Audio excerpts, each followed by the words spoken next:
let's do this. Equestria At War. We're gonna play as Equestria. In this game, we are going to be fighting Changelings, historically.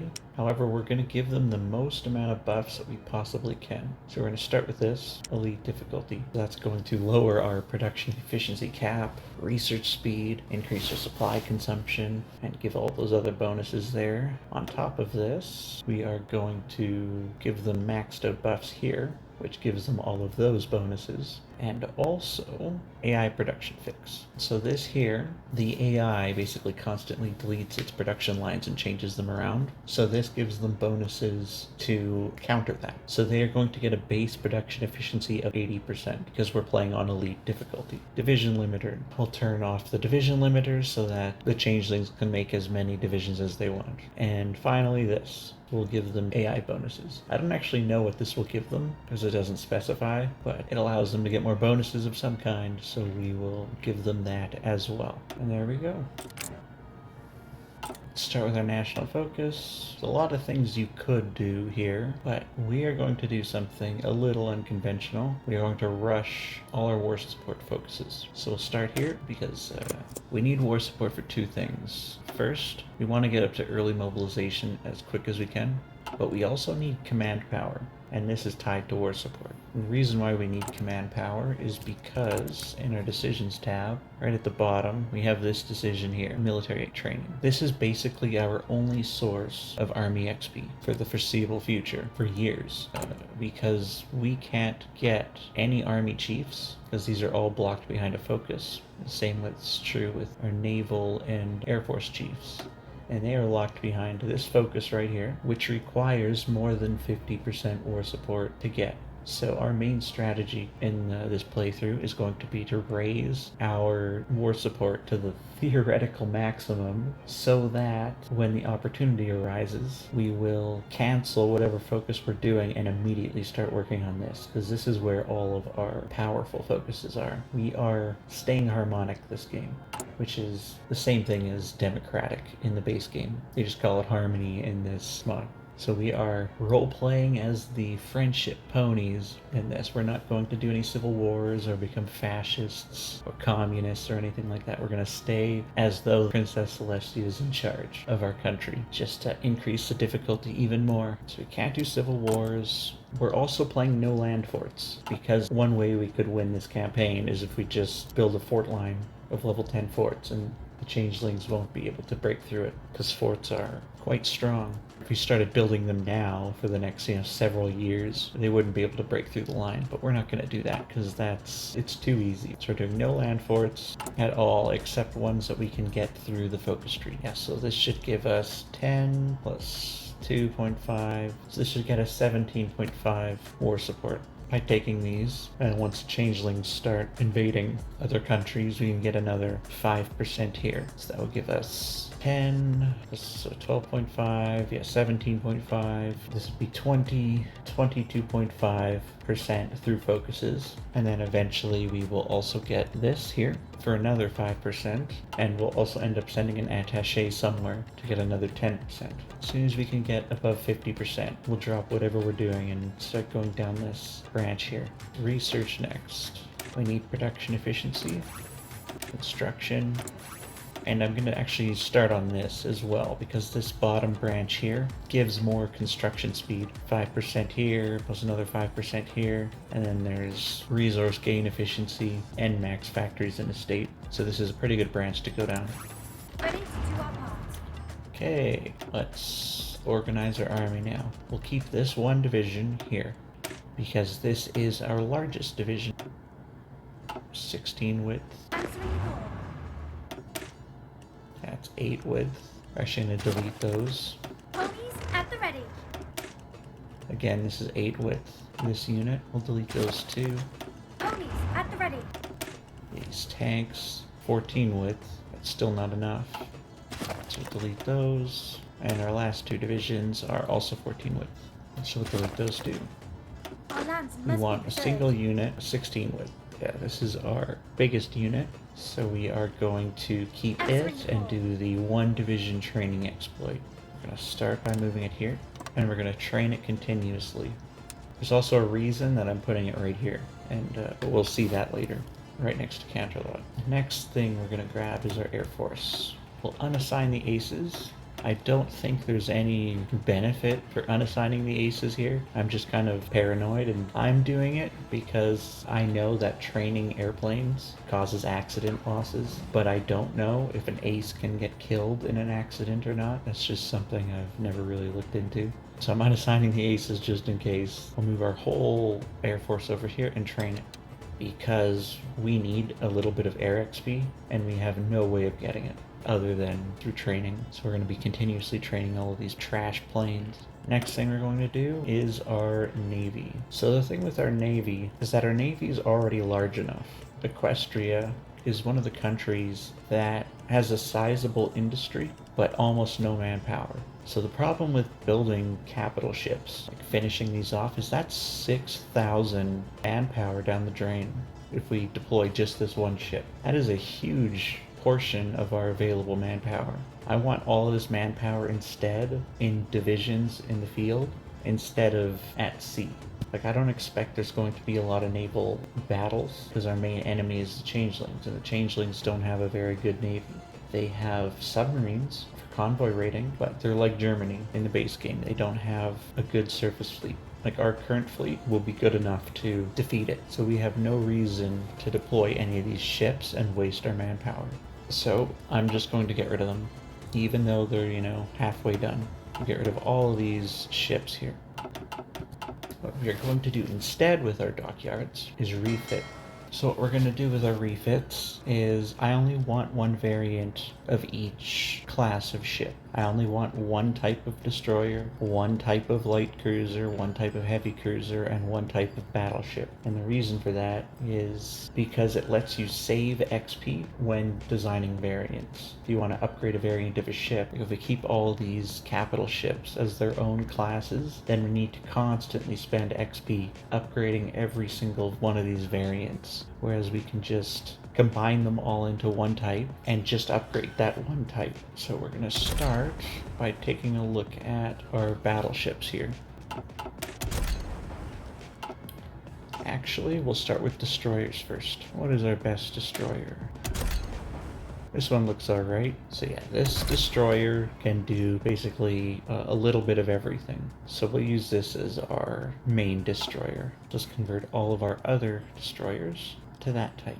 Oh, we got one other class as well, the Ardent class. This is just an inferior version of the Constellation class.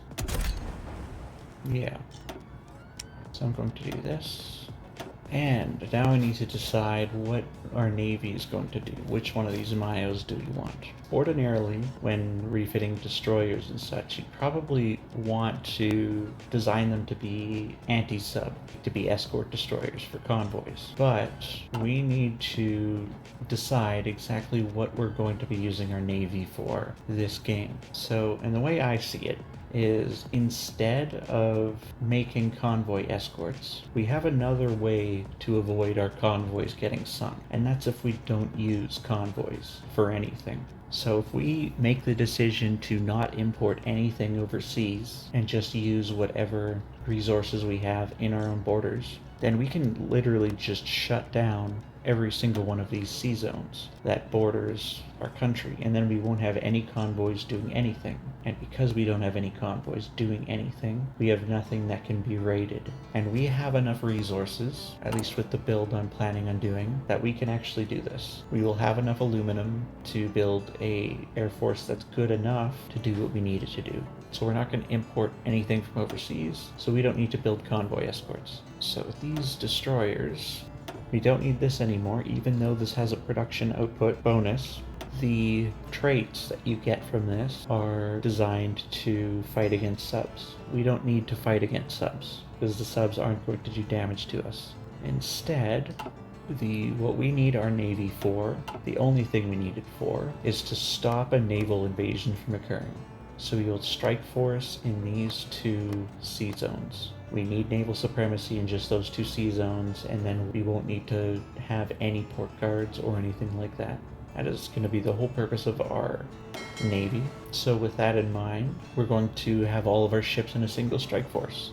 So we will refit our destroyers using one of these two. And the one that we are going to pick, the raiding fleet. And this is why. When we refit our battleships, these are the only two options that we have. And this one, the top one here, only applies to our battleships. And while this is a good Mayo to use, I don't want to split it up so that we have different companies on different ships. I would rather go all in on a single Mayo than splitting them up like that. So we're actually going to focus on the raiding fleet for everything. Like this top one here is really good at surface fleet battles, but I don't think we're going to get in very many of those. Instead, yeah, we'll just focus everything on the raiding fleet.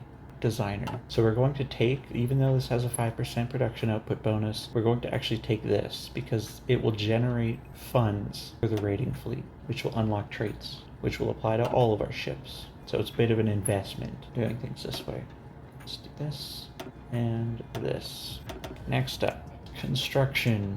Right now, we are on civilian economy. And in this mod, civilian economy isn't just all downsides. There's actually an upside here, and that's infrastructure construction speed. You get 10% for that. So while we're on civilian economy, we're going to build some infrastructure. What we're going to be short of, resource-wise, this game, is going to be aluminum. So we are going to build infrastructure on all of our aluminum states. This one and this one. Also this one here. There's no aluminum in it yet, but there is this decision right here will give us 8 aluminum in this state. Next, we kind of need to talk about what our strategy is going to be in this game. So it'll explain why I'm not going to build any infrastructure in the north of the country. Because we have debuffed ourselves so hard and buffed the Changelings so much, I don't think we're going to be able to hold the front line here at all. So we're not even going to try. Instead, we're going to retreat in between these mountains here. And that's going to be our front line. It's going to, leave our ally in the Crystal Empire exposed, but they're not going to hold anyway. So they will do what they can to delay the Changelings, but they won't last and they'll capitulate and they'll become a government in exile in our country. So it's because of that we are not going to be building infrastructure here, where there's another decision to add aluminum, because this would just be giving it to our enemy. I would like to make sure of one thing though. And that is, we have some focuses, like this one here, that give infrastructure. And we are going to take this eventually. So if there's any overlap between the infrastructure we want to build and stuff we get in the focus, then we need to account for that. So we'll start by placing the rest of the infrastructure we want, and we'll check. The other places we want infrastructure are on states like this, with a high number of building slots. So this state here is behind the line we want to defend, and it's got high building slot numbers, which means when we unlock these technologies here, these come with 20% more building slots available for factories on each unlock. So that bonus is almost entirely wasted when you only have like one building slot, because it doesn't give you anything there. So you want infrastructure on states with high numbers of building slots. This one as well. That's also behind the line. I believe this is all the infrastructure I'm going to build. Ideally, we would also get some on the front line where we intend to hold, because that will give us more supply for our units, which is one of the things we'll be struggling with this game because of the difficulty increase. That also makes us use more supply. But we don't want to build too much, because we really need to start working on military factories. We're going to be doing day 1 mills. Well, not day 1. We're going to get our infrastructure done first. Then it's going to be mills. See, if we build mills, ideally we won't be on civilian economy when we start. But we have a national spirit that also, called the Magic of Friendship, that also gives us a minus 30% debuff for building them. But we need mills. So we are going to literally just tank this debuff and build through it. This will be our construction for now. So I'm just going to double check one last time that there's no overlap, that we're not building infrastructure that we're just going to get later. Infrastructure. Oh, is that it? It's just these 2 focuses? Are any of these the same? Nope. They're all different. So that handles our construction for now. Military factories. We are going to need trucks. We aren't going to need this plane. We'll build fighters later on when we actually have good fighters, so we'll delete that. We also need these. We need paratroopers. Want to make sure we don't have a deficit of anything. Can probably get by with 2 on artillery, 2 on trucks. Ideally, we would have trains as well, but I think that's just a waste of a military factory. Like when the war starts and our army's deployed, we're gonna have not enough trains, but we will fix that problem as we need it, rather than try to make trains now, because we might overproduce trains, and then that's just a waste of IC. So fix the problem when it happens. We're not going to make AA, because I expect that we're going to have air superiority. I am considering this though for our infantry, because with all of these bonuses, the Changelings are going to have like almost every one of their divisions are going to be tank divisions. But no, we're not going to. Instead, we're going to immediately start producing medium tanks. This medium tank. This isn't a very good medium tank, but the advantage of it is you don't need XP to start building it. We will eventually convert this into a better medium tank, but not now. Actually gonna go up to 10, I think, potentially even more. We're going to start up a second line of tanks.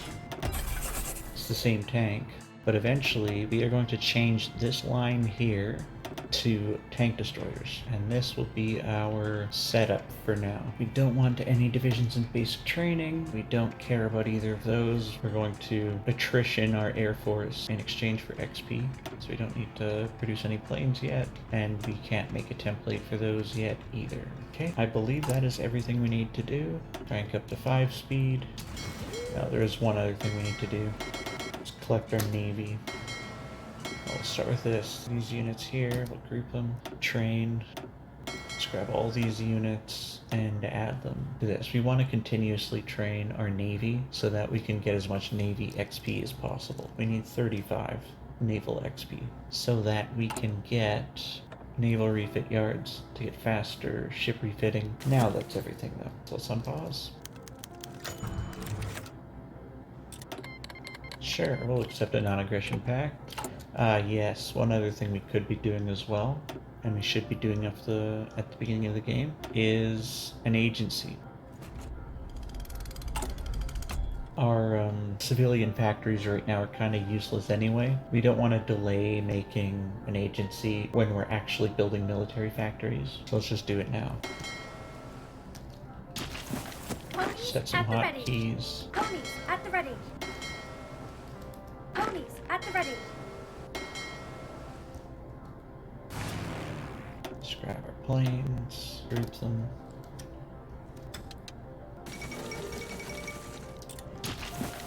Already, this is at 0.005. We're actually going to get localized training centers first, so that we can get a Changeling spy.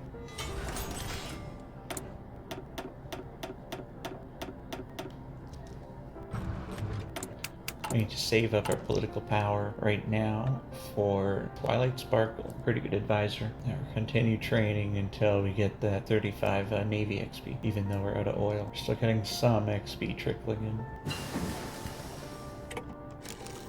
We have a pretty good spy right here. Start working on an Intel network now. Okay, now we need to get these two so that we can get this one. Okay, we've got some army XP, so we need to start working on a tank template. Yes. It costs too much because we've got this right here. We need to replace this for one of these two. Command power is nice, but I think we'll need this. Relief of command. Long term, this makes more sense. Okay, let's grab the Changeling operative now, so we can get it as soon as possible. One other thing we can do, let's sell these tanks. The light tanks, we're not using them, so let's get rid of them. The rest of the stuff we need though. Let's auto accept purchase requests too. Already, someone's buying Hippogriffia. Oh, they're buying all of it too. Nice. We can actually start building better tanks now. We need to get the reliability up. We don't really care at all about speed with these tanks, because these tanks are not going to be making any breakthroughs anytime soon. They're just there to kind of stabilize the front. Get rid of these light tanks, we're not going to build them. Let's get rid of these. We need our political power for other things. A little bit more. There it is. It's naval refit yards. And we'll stop them training for now. Actually, we're going to block this off. Because sometimes icy waters appears in this sea zone, and that causes attrition, and then it damages our ships, which then need to repair, which slows down our refits. So instead, I want our ships to just avoid this sea zone entirely. Okay. We can now afford Twilight Sparkle. 7.42 per day. 0.65. Next purchase is probably going to be one of these silent workhorses. Okay, our raiding fleet. We're gonna focus on speed for now. That gives us speed for all our ships, more speed for all of our ships. Eventually, we'll probably build submarines. That'll be way later in the game when we have like sub-3s. Okay, looks like that's all our destroyers refitted. We're gonna start working on the hulls of these ships now. Ideally, we want a battleship that looks like... yeah. Normally, you'd want like anti-air on capital ships, but we're fighting the Changelings. They're not gonna have like a carrier fleet with tons of naval bombers. This should be enough AA. And we're not gonna be in very many battles anyway, so normally these would be anti-aircraft guns, but we'll take the light attack instead. Well, ideally our battleship will actually look like, this one. Something like this with the raiding fleet. And like some radar or something here. This is the ideal. No, we don't have the XP to make this right now, so instead we're going to we're going to find the battleship that's the closest to this and refit everything to that, which is probably this one.